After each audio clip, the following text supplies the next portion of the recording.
Gusto mo rin bang magpatubo ng kabuting saging na kagaya nito? Ito po yung resulta sa ginawa kong binhi ng kabuting saging gamit ang munggo pods o binagbalatan ng munggo. Ang ginamit na patubuan o substrate dito ay dahon at puno ng saging, pinagbalatan ng munggo at mga patapong karton. Ito po ay napasteurize sa loob ng 2 oras.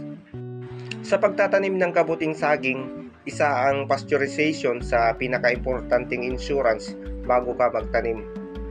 Ang kabuting saging o bulbariela ay mabilis lang tumubo pero mas mabilis sa kanya ang mga kalabang amag kagaya ng Coprinus at berdeng amag o Trichoderma.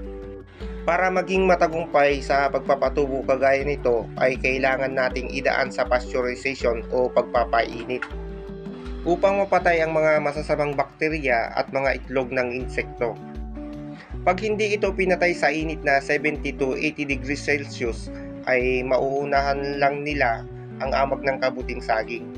Sa pasteurization, mapapatay nito ang mga masasamang bakterya at ang matitira ay ang mga good bacteria na tumutulong upang mapabulok ang substrate para madaling kainin ng amag ng kabuting saging.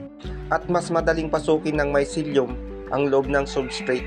Kaya sa ikatlo o ikalimang araw pa lang ay makikita mo ng visible ang pagkaputi ng amag ng kabuting saging.